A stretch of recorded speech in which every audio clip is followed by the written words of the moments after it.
Shumë mirë.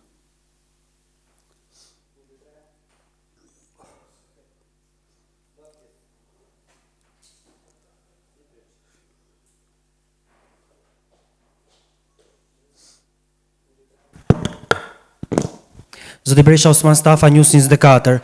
Në fakt, opozita arsye për të protestuar ka shumë, por ditën e djeshme ju keni thirrur një protestë e para kjo, në vazhdin e protestave të tjera keni deklaruar.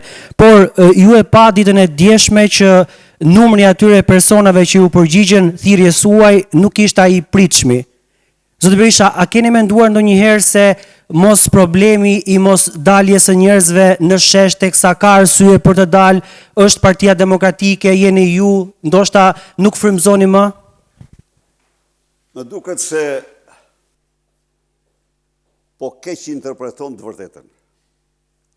Spari u duhet shpreh mirënjohje të pakufishme ndaj të gjitha atyre qytetarëve që dje themeluan me praninë e tyre foltoren e parë parlamentaro-qytetare në historinë e vendit, para pallatit të krimit. Osman, ajo nuk ishte dje Partia Demokratike nuk kishte thirrur miting, kishte thirrur një foltore. Një foltore. Pse ne nuk kemi thirrur miting dhe nuk do thrasim miting, prapë edhe një herë. Për të gjitha ata që duan të vërtetën, ja u themi, për ata që spekulojnë, pastaj të vazhdojnë.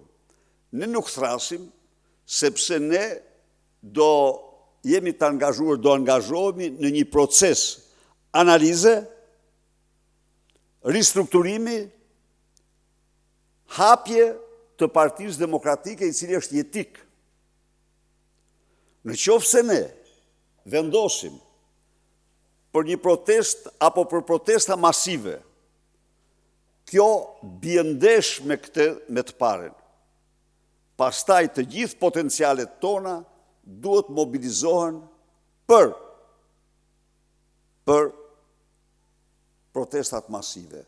Jo, nuk ka qenë protest kombëtare, nuk ka qenë thjesht një foltore, dhe do të jetë foltore parlamentaro qytetare.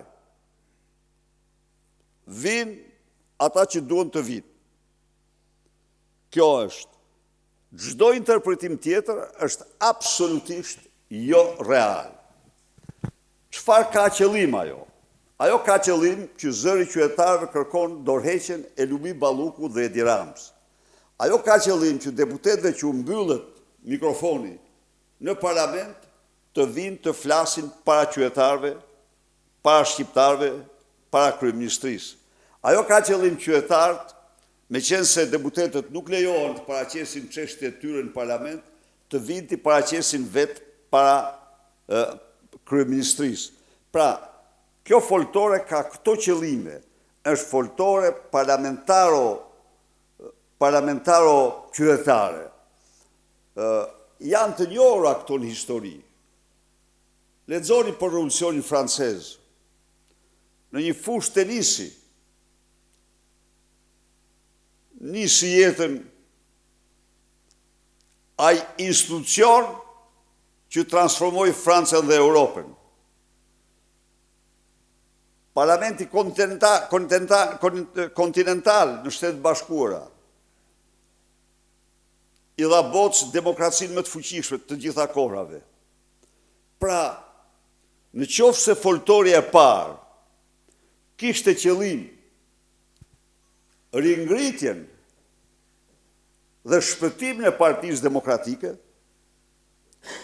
kjo foltore synon shoqërinë shqiptare, shqiptarët në tërësi. Pra është tjetër.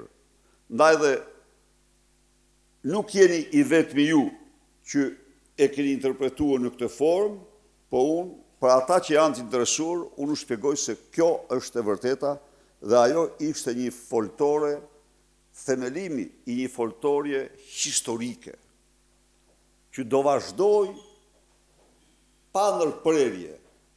Natyrisht, kjo periudhë dhe njëherë partia do përqendrohet sepse nuk mundet që partia të mos bëj analizën e vetë, që partia të mos përmbush detyrimet e saj për ristrukturimin, për hapjen e saj, për kontraktimin e vlerave. Të thuash që ti bësh të gjitha njëkohësisht, nuk është shumë e thjesht, nuk është kollaj t'i bësh, sepse veçanërisht një angazhim në protesta masive, e vërteta është që analizën do ta do ta zbehte shumë, edhe nuk do të zbehet. Pyetja e dytë.